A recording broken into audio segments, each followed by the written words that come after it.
What up, guys? Good morning. Good morning. Jose Ponce here at Ponce Ponce Realty. You guys already know. I'm reaching out to you guys, giving you a little bit of advice, maybe some inspiration, maybe some motivation. I don't know. Take it for what it is, right? So this week I wanted to touch a little bit on the training that we're doing in the office, which is handling objections. And I think one of the misconceptions for handling objections is, number one, I don't consider an objection, if that makes any sense, right? An objection to me is usually a concern. Now, what do I mean by that? This is something that I share with my agents here in my company all the time. A concern is when someone has a question, they don't want to make a decision because they still have questions. So therefore, it becomes a concern. The concern then is obviously handled by the professional, which is the realtor, the attorney, the doctor, whatever the case is, right? And the professional gives the advice, right? The recommendations, the options, or the solutions to the problem. Therefore, it's up to the customer to make a decision on which way they're going to go with this information. Once the customer fights you, or let's say doesn't take the medicine, what I like to call, right, that is appropriate for their situation, then now it becomes an objection. Now it becomes potentially a problem or a bigger problem. So when you're handling concerns from customers and they're asking you questions, it's because, number one, they're interested in your product. Number two, the next step is to be able to answer those questions or those concerns with the best information possible for that customer. Because what tends to happen is that we just kind of wing it, and we just think what we think, or we think you should do this, or we think you should do that, versus giving the customer a couple options or a couple solutions to the problem or the concern that they have. Therefore, they can make the decision, and then now at that point, it becomes a lot more powerful. So when you're handling these concerns, number one is always acknowledge, right? Acknowledge the customer's concern, meaning that's a really good question. You don't agree with it? That's an interesting point, right? These are some of the pointers that I've learned from Mike Ferry, right? The Mike Ferry scripts, and being in that program for myself, my brother, and the company for the past 10, 12 years. Nonetheless, always acknowledge a concern. The reason I always acknowledge a concern is because it's going to allow the customer to understand that you're on their side, right? Now, if you don't agree with the concern, I always say that's an interesting point. That's an interesting concern. When you're handling these concerns, you as a professional sure already have the answer to the problems, right? You can't wing it or think about it on the spot and see, which way we go with this, because that's going to be a crash course for you. I mean, you're going to hit a wall, and you're going to hit a brick wall, and you're going to be out of there ASAP. Whether you're going to be kicked out of their home, right, for a listing presentation, or you're just not going to get hired as a buyer's agent because the information that you're giving off is actually confusing. I'll give you an example. What I notice from a lot of new agents when we're handling objections or concerns, in this case, in the company, right, they tend to go through the process in their mind, right, a couple times to try to understand it themselves. But what they tend to forget a lot of times is that when you're sitting in front of a customer, you're talking. And when you're talking, the customer is listening. So therefore, they're following you. It's almost like a dog chasing his tail, right? Just going in circles and going in circles and going in circles. Then the customer becomes confused. The more confused they are, the more scared they are. Therefore, they're not going to make a decision. And when we meet with a customer, right, aside from obviously getting them from point A to point Z, the other thing that's also very, very important is to understand who this customer is. And how do you understand a customer is by, number one, pre-qualifying, right? What do I mean by pre-qualifying? What I mean by pre-qualifying is to have a canned script presentation to be able to pre-qualify. Because again, what tends to happen, especially with new agents, is that they want to wing it. I can do this. I'm really good with people. People like me a lot. I am really, easy going. Therefore, people always love me. But number one, customers are not going to hire because they like you. Step number one is they're going to hire you because you can get the job done. Number two is because they'll like you, right? So number one is always business, then comes the friendship. A lot of realtors try to focus on let's be friends before we even consider doing business, right? And that's not the truth. The truth is we're meeting with the customer to handle a business transaction for them. Therefore, we want to get hired for the job. Therefore, we have to be the best option. And how do you become the best option?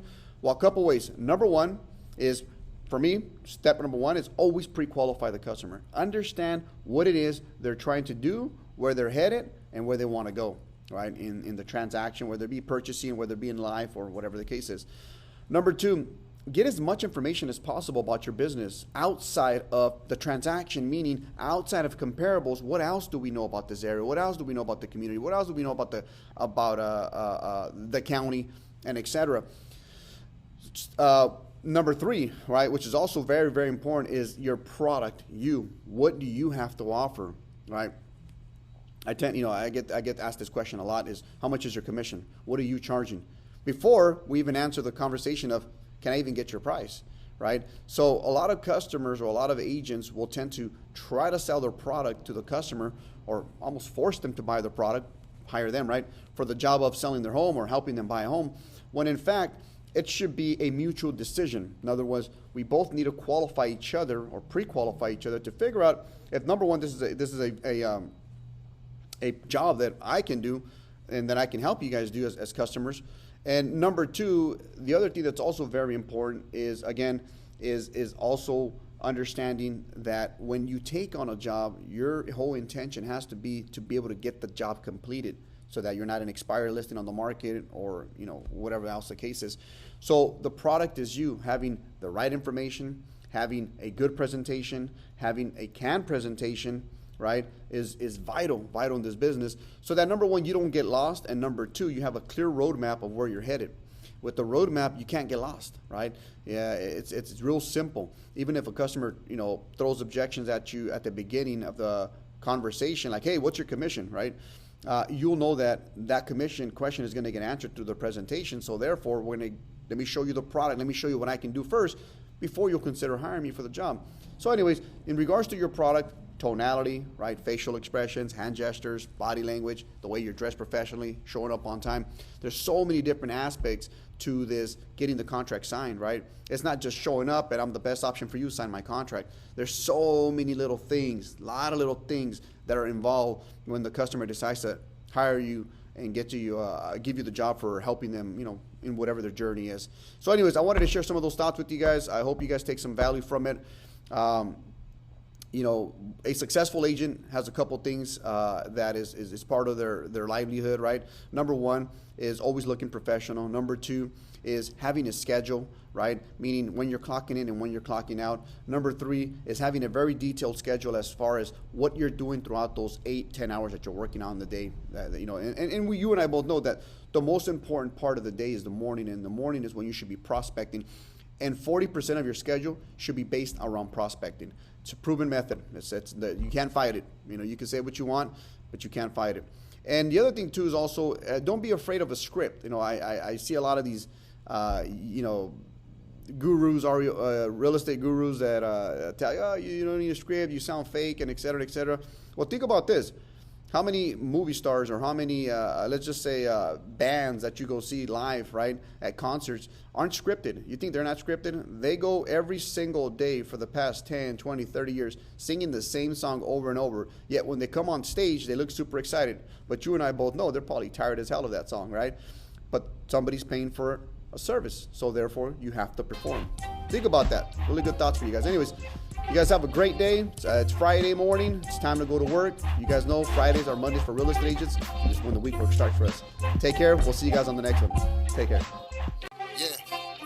Growing up, I was a bat out of hell. One look at me, you think that I was destined to fail. 16 with the homies, ended up in a cell. And my crimes got much bigger on a different scale. Used to run around the hood, throwing my name up. Now they can't tame me and can't smoke enough. Man, this shit getting old, must be growing up. Any lesson life is teaching, I was showing up. I gotta thank my mama for her holding us down. 4 kids, she a soldier, nothing breaking her down.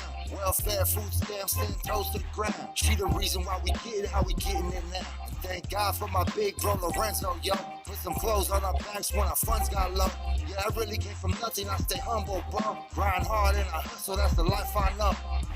Yeah, so many things done changed. Deep rooted with my brothers, they gon' know our name. So Ricardo ain't no felon, we gon' kill this game. And if we take a couple losses, we gon' build on pain. See, whatever didn't break us, that's what's making us now. 17 became a father, had a reason to smile. You go hard or go broke, you can't live in denial. I chose one, went dumb and started winning in style. Fast forward 10 years, selling cribs to the people. 5 companies deep, hardest working Latinos. All muscle boy like a 6'5" El Camino. We the Ponce brothers, reppin' San Bernardino.